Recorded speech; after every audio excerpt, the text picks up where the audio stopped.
Hold up, hold up.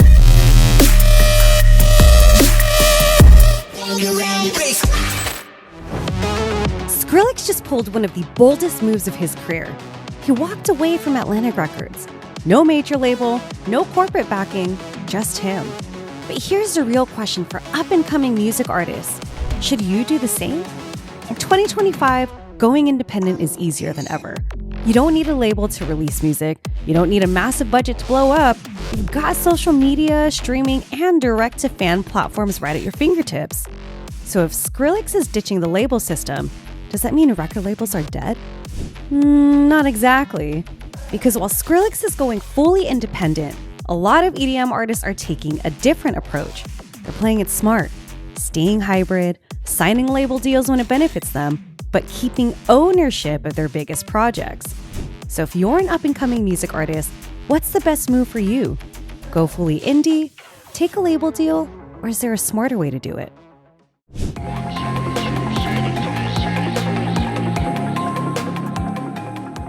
With a label, most of the times, if you wake up on a Monday and make a song that you just feel like is the most beautiful thing ever and you need to share it with the world and you want to express that, you can't just put that out. You got to jump through all these hoops and get this whole company in agreement, and they could inevitably say, no, you're not putting that out. And I just think it goes against what art is about. I just think it's about having the freedom to express yourself. Skrillex didn't just appear out of nowhere. His path to becoming an independent powerhouse started way before Atlantic Records. Before he was flipping dubstep on its head, he was already navigating the label system as a frontman of a post-hardcore band. Before Skrillex, there was Sonny Moore, lead vocalist of From First to Last, signed to Epitaph Records in the mid-2000s.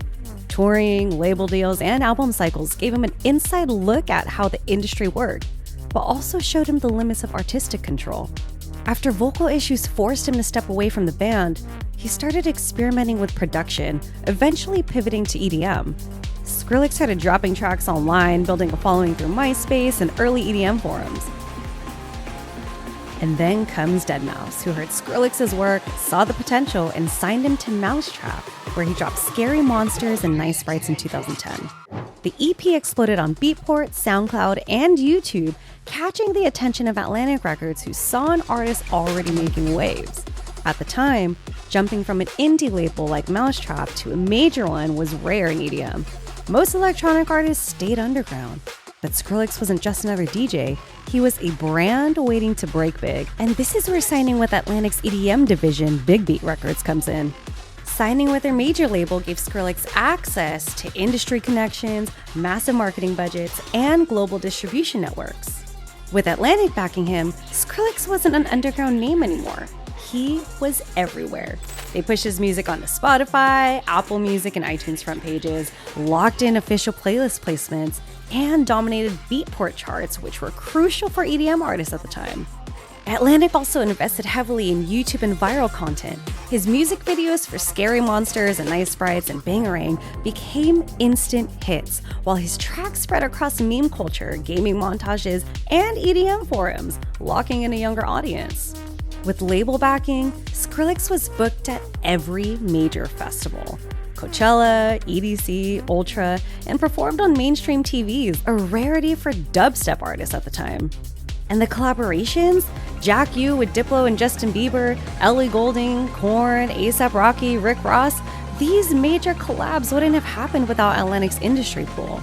Beyond music, Atlantic landed Skrillex's tracks in movies, commercials, and video games, from Wreck-It Ralph to Call of Duty, expanding his reach beyond EDM. With major press campaigns in Rolling Stone, Billboard, and mainstream media, Skrillex went from underground DJ to full-blown cultural icon. We said everywhere, right? Did we miss anything? But labels don't just give, they take. When you sign with a label, you play by their rules. They prioritize commercial hits over experimental sounds.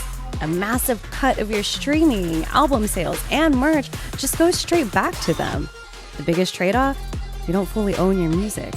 Atlantic controlled much of Skrillex's early catalog, meaning royalties, licensings, and placements were out of his hands.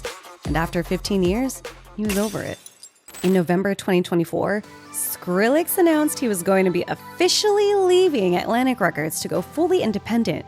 His reason? Labels felt like politics. Too much red tape, too many restrictions, and not the right fit for his vision. And here's the thing, he's not the only one. More and more artists are leaving labels behind, proving that success without a major deal isn't just possible. It might be the future.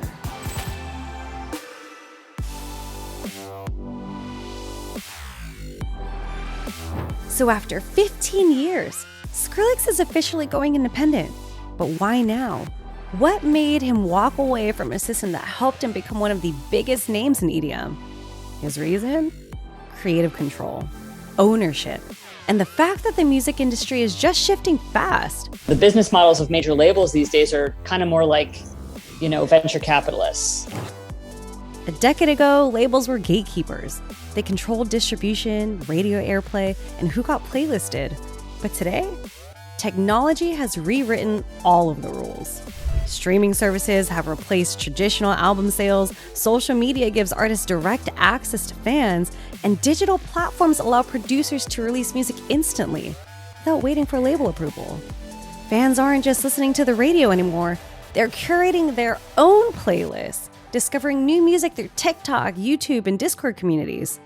And for artists, the rise of independent distribution platforms like DistroKid, TuneCore, and SoundCloud monetization means that they can now reach a global audience without signing their rights away.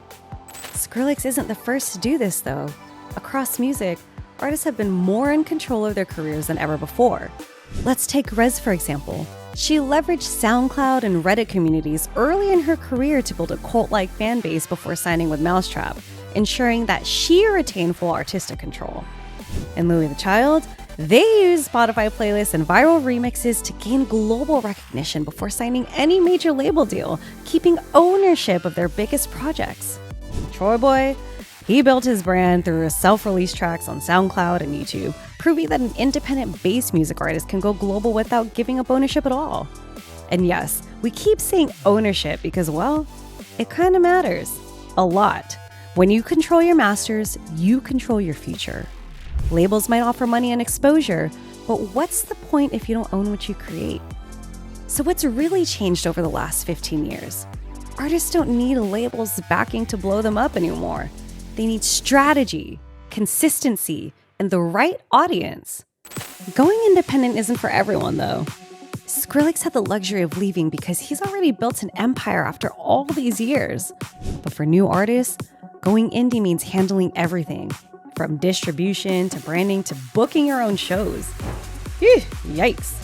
It's a lot to jump right into alone. So should you take the indie route, or is there a smarter way to do it?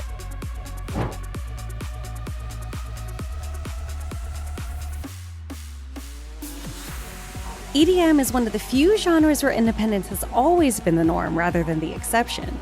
Unlike rock, hip-hop, or pop, where major labels played a critical role in breaking artists, dance music started in the underground rave scenes, where producers had no choice but to self-release their music, promote their own shows, and build their audience outside of the traditional industry machine. But some artists crack the code, turning their independence into power. Well, what's their secret? 7 Lions didn't just start a label. He built affiliate records into a movement. Instead of chasing radio play, he mastered YouTube premieres, Spotify playlisting, and organic fan engagement. Excision didn't wait for a major label and fueled ecosystem with Subsidia Records and his 2 massive festivals, Lost Lands and Bass Canyon. Instead of relying on labels to push his artists, he used fan-curated playlists, exclusive live event drops, and direct-to-fan interactions to turn his brand into a lifestyle. Diplo cracked the hybrid model before most artists even realized it was an option. He partnered with major labels when it made sense, but always kept Mad Decent and Higher Ground as his independent playgrounds. His strategy? Use virality, genre crossovers, and high-profile collabs to stay at the forefront of both underground and mainstream markets. It's possible nowadays to put a great song on the radio with the right team, He's proof that you don't need to pick one side. You can play both if you do it right.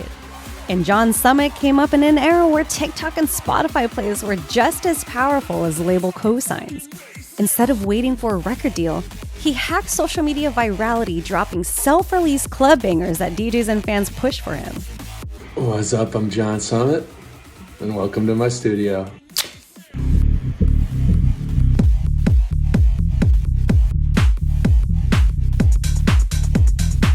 I'm drunk. And I'm high. Like Diplo, he only signed licensing deals for major exposure, keeping full control of his catalog. His rise is proof that today's digital platforms let producers break through without major label budgets. And now, independent collectives are pushing the scene forward. That's exactly what we're building with Hollowdeck Collective, an artist-led movement built from the ground up. Through live events, collaborations, and media, Hollowdeck is creating a space where rising producers can shine without needing major labels' approval. Because here's the truth, artists supporting artists is the new industry model. And while collectives like Hollowdeck are building the future, Skrillex showed how an independent label could shape the culture of EDM.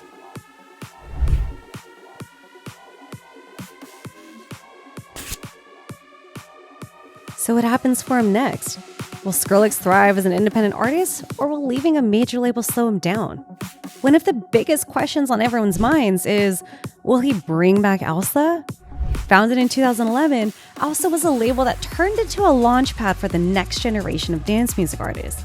It helped break Porter Robinson, Zedd, What So Not, AC Slater, and Valentino Khan, pushing the boundaries of dance music.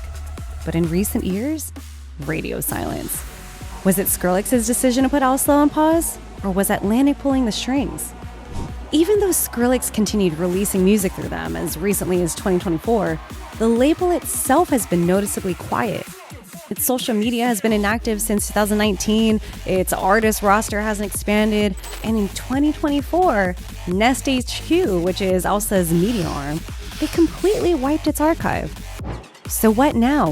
With Skrillex officially free from Atlantic, does he fully revive OWSLA and turn it into a powerhouse label again? Or was OWSLA just a chapter in his journey? And this next phase is all about the evolution of Skrillex as an artist. We've already seen his rebranded logo on the OWSLA lineup this year. Either way, his next move is more than just about him. It's about shaping the future of independent artists.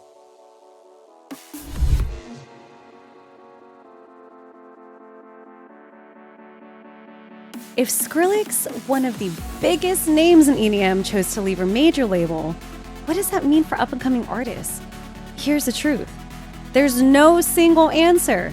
The right path depends on what kind of artist you want to be. Major labels give you resources, marketing, and industry pull, but they take a cut of your masters, your revenue, and sometimes your creative freedom. And then going independent means you're keeping your masters, full creative control, and higher profit margins, but you're responsible for literally everything. The real question, are you ready to handle the work that comes with independence? Do you need a label's money and connections, or can you build on your own? Are you ready to handle marketing, networking, and branding by yourself? Would you rather own your music and grow slow, or sign a deal and grow fast but on their terms? There's no right or wrong answer. Only what makes sense for your vision and your future.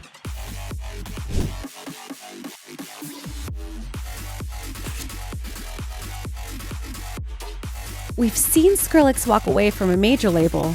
We've seen artists like John Summit, Excision, and Rez prove you don't need one to succeed. But we've also seen why some artists still choose major labels for resources, industry pull, and a fast track to mainstream success. So what's the best move for you? Would you sign with a major label or go independent? Drop your thoughts in the comments. And if you're an independent artist, share your Spotify, SoundCloud, or socials below. Let's build a community and support other up-and-coming artists. And if you want more insights like this, hit subscribe. Dance music is one of the fastest growing genres in the world, and we're covering it all. Because with Hollowdeck, it doesn't end here.